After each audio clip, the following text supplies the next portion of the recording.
குழந்தைகளே, போன வீடியோவில் உங்களுக்கு விஸ்வாமித்திரரை பற்றி சொன்னேன்.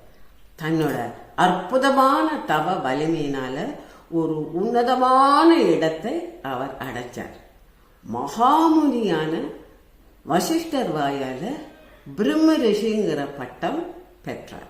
அப்படிப்பட்ட விஸ்வாமித்திரர் தசரதருடைய அரண்மனைக்கு ஒரு நாள் வரார். அவர் வந்திருக்காருன்னு கேள்விப்பட்ட உடனே ராஜாவுக்கு மகிழ்ச்சியில தலைகால் புரியல.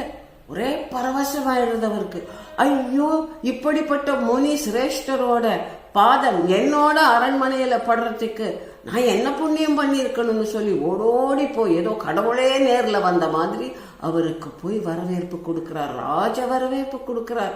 அவருக்கு எல்லா முனிவர்களை வைத்தும் அவருக்கு மரியாதை செய்து, அவருக்கு உபச்சாரம் செய்து, அவருக்கு உணவளித்து அவரை திருப்திப்படுத்திட்டு சொல்றார், மகாமுனிவரே, நீங்க வந்ததுல எனக்கு பரம சந்தோஷம்.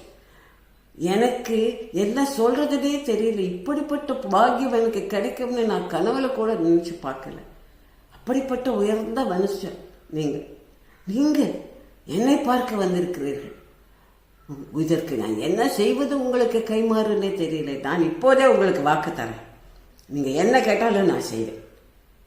என்னை நம்புங்க, நீங்க கேட்கறதெல்லாம் நான் தருவேன் அப்படின்னு சொல்றார்.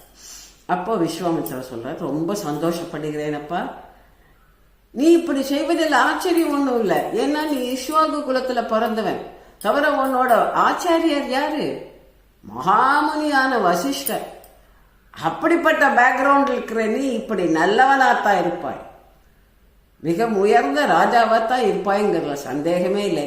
அதனால என்னோட காரியம் ரொம்ப சுலபமாயிடுச்சு. இப்ப நான் வந்த விஷயத்த சொல்றேன். ராஜாவே, நான் கடுமையான தவம் புரிந்து யாகம் செய்யறேன். அந்த யாகத்தை 2 அரக்கர்கள், மாரீச்சன், சுபாகுங்கிற அரக்கர்கள் கெடுத்துட்டே இருக்காங்க. யாக குண்டத்துல மாமிசத்தை தூக்கி போடுறாங்க, ரத்தத்தை கொண்டு வந்து கொட்டுறாங்க. இப்படி பண்ணி பண்ணி பண்ணி என்னோட யாகம் எல்லாம் தடைப்பட்டு போறது. இதை நானே சமாளிக்கலாம்னா நான் எது செஞ்சேன்? அவங்களுக்கு சாபம் கொடுக்க முடியும். சாபம் கொடுத்தா என்னோட தவ வலிமையெல்லாம் போயிடும். அப்படின்னா நான் யாகம் பண்ண முடியாது. அதனால நான் உங்ககிட்ட ஒரு உதவி கேட்க வந்திருக்கேன். உன்னுடைய மூத்த மகன் ராமன் இருக்கான் இல்லையா, அவனை என்னோட அனுப்பிவை. அவன் என்னோட இருந்து அந்த அரக்கர்களை கொன்று என்னோட யாகத்தை காப்பாற்றணும். அதுக்கு நீ ராமனை அனுப்பி வைக்கணும் அப்படின்னு சொல்ற. அதுவரைக்கும் பிரகாசமாயிருந்த தசரதருடைய முகம் அப்படியே வாடி போச்சு. ஏன்? ராமரை அனுப்புன்னு சொல்லிட்டார். ராமர்னா தசரதனுக்கு உயிர். அப்ப தசையோ, இன்னும் சின்ன குழந்தை, தவ விருந்து பெத்த குழந்தை, இவனை போய் அரக்கனோட சண்டை போட்டு அவனுக்கு ஏதாவது ஆயிடுச்சுன்னா நான் என்ன பண்ணுவேன் அப்படின்னு மனசுல நினைச்சுக்கிட்டு விஸ்வாமித்திரர்கிட்ட சொல்ற, மகாமுனியே, இந்த ராமன் சித்த பையன் 16 வயசு தான் ஆறுது. அவனால் எப்படி போய் அரக்கர்களோட எல்லாம் சண்டை போட முடியும்? அவனால் அது முடியாது. அரக்கரை அழிக்கணும், அவ்வளவுதானே. நான் வரேன். எவ்வளவு சைன்யத்தை வேணா கொண்டு நான் கூட்டிட்டு நான் அரக்கர்களை அழிக்கிறேன். ராமன் வேண்டாம், விட்டுடுங்க, சின்ன பையன் அப்படின்னு சொல்ற. இல்லை, உனக்கு தெரியாத ராமனை பத்தி. நீ அவனை அனுப்பு. ஐயோ, ராமனுக்கு ஏதாவது ஆயிடுச்சுன்னா அரக்கரோட சண்டை போட்டு என்னால தாங்க முடியாது அப்படின்னு சொல்லிட்டு இருக்கும் போதே விஸ்வாமித்திரருக்கு அப்படியே கோபம் வருது. ஓ, நீ என்னை கூப்பிட்டு வச்சு அவமானப்படுத்துற மாதிரி இருக்கப்பா இது. நீ தானே நான் கேட்கறதுக்கு முன்னாடி வாக்கு தரேன்னு சொன்னேன். என்ன கேட்டாலும் தரேன்னு வாக்கு கொடுத்தியே. இப்போ கேளுன்னு சொல்றது, கேட்டா தரமாட்டேன்னு சொல்றது. இதுதான் இஷ்வாகுல வம்சத்தினுடைய பெருமையா? சரி சரி, உன் முடிவு அதுவானா, நீ அப்படியே இரு, நான் கிளம்ப போறேன்னு அவர் கிளம்ப இருக்கும்போது வசிஷ்டர் தடுக்கிறார். வசிஷ்டர் தசரதன் கிட்ட சொல்ற, என்ன தசரதா, நீ என்ன பண்ற?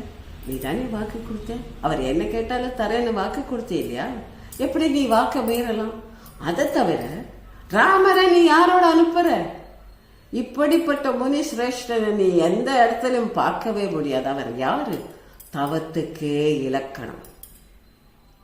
வீராதி வீரர். அவர் ராஜாவா இருந்த காலத்துல அத்தனை அஸ்திரங்களுடைய பிரயோகத்தையும் தெரிஞ்சிட்டவர். தவிர பிரம்மா கிட்ட இருந்து ஸ்பெஷலா அந்த அஸ்திரம், இன்னும் இருக்கிற அஸ்திரங்களை பிரயோகிக்கிற மந்திரங்களை எல்லாம் கற்று தேர்ந்தவர்.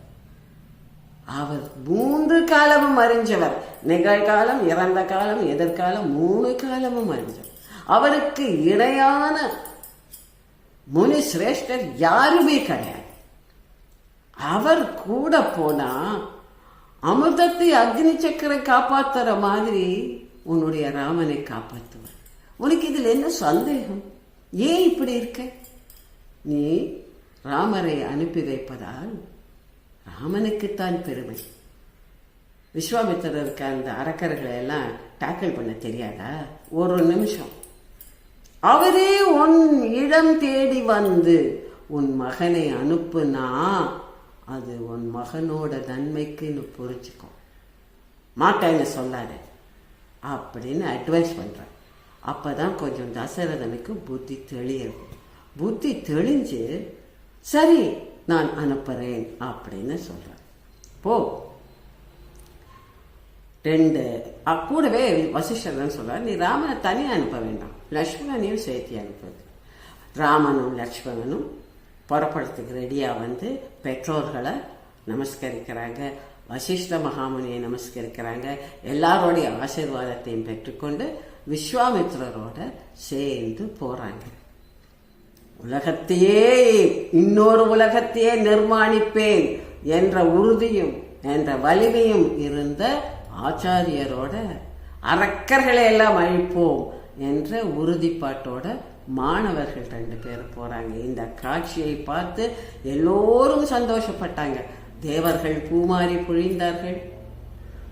உலகத்துல அசரீரிக்கு எல்லா நல்ல சகுனங்களும் ஏற்பட்டன. விஸ்வாமித்திரர் ராஜகுமாரர்களை அழைத்து கொண்டு